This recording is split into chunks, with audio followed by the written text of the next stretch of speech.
about this. There's a lot of, questions, Christians saying, is it all right to drink or is it not all right to drink, And it's just, this is just like saying it's all right to take strychnine, Is it all right to take it? I mean, if you want the consequences of what it does, then fine, that's up to you, But the scriptures here say that wine is a mocker and strong drink is a brawler, and whoever is led astray by it, it's not wise. Now, wine, when it talks about wine and strong drink, wine is made from grapes and strong drinks are made from grain. That's just like saying wine and beer, okay? Beer is made from this barley stuff or whatever, yeah. And wine is made from grapes. Now, they both, and I like the fact that the Proverbs bring out, it says both of them. It doesn't just say liquor or something like, but it wants, Solomon wants everybody to know that it covers all of it.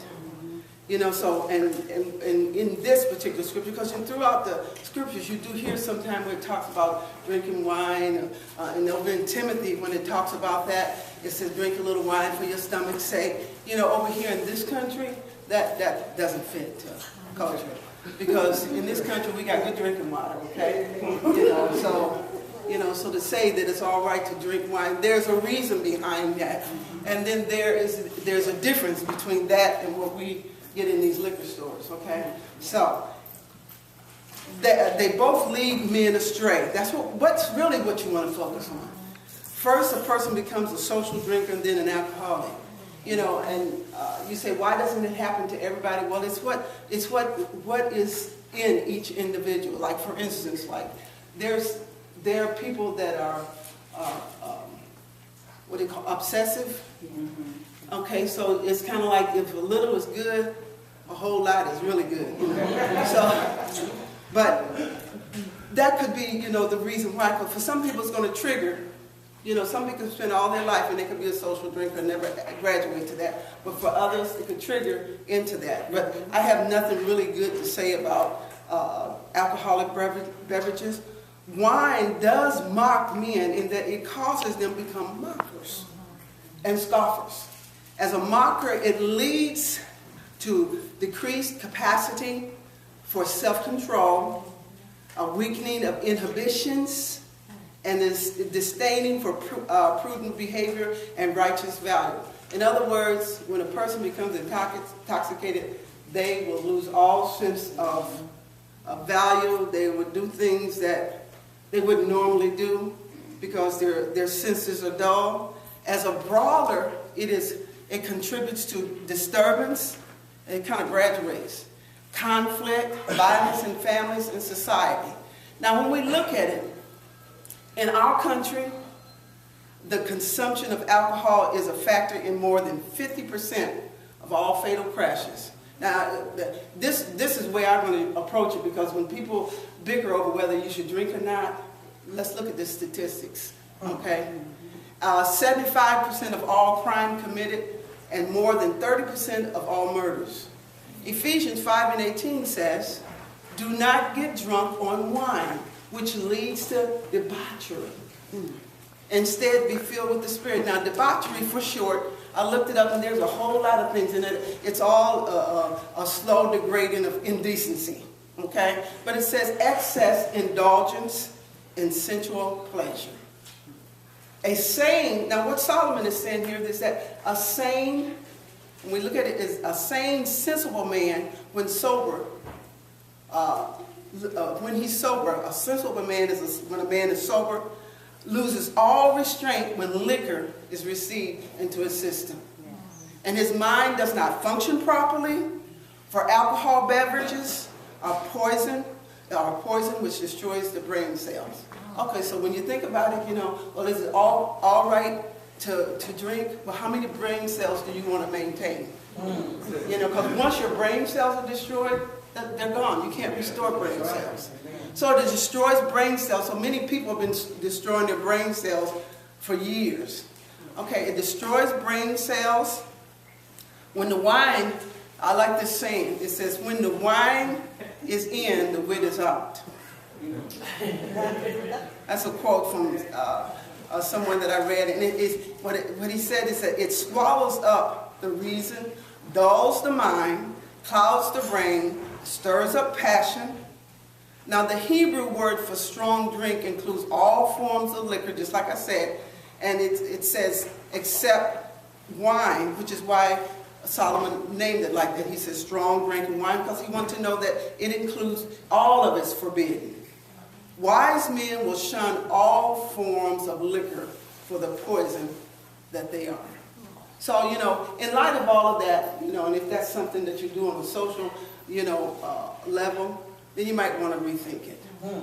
Because I personally, I don't have anything good to say about it because I've seen, even as a child growing up, what it does to families, what it caused to happen to in families, and all the degrading and crazy things that happen because people are intoxicated. In Proverbs 20 and 2, it says, the wrath of a king is like the roaring of a lion, and whoever provokes him to anger sins against his own life.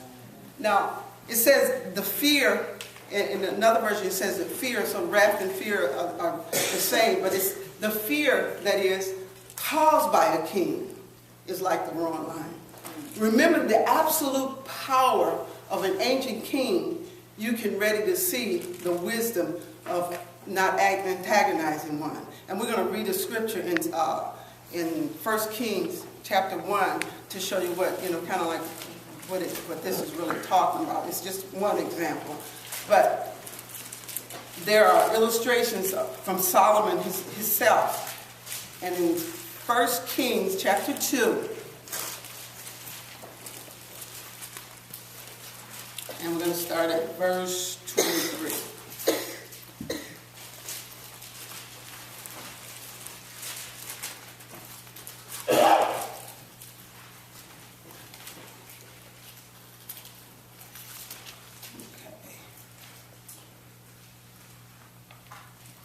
Okay, the king, in verse 23 it says, the king Solomon swore by the Lord, saying, may God do so to me, and more also, if Adonijah has not spoken this word against his own life.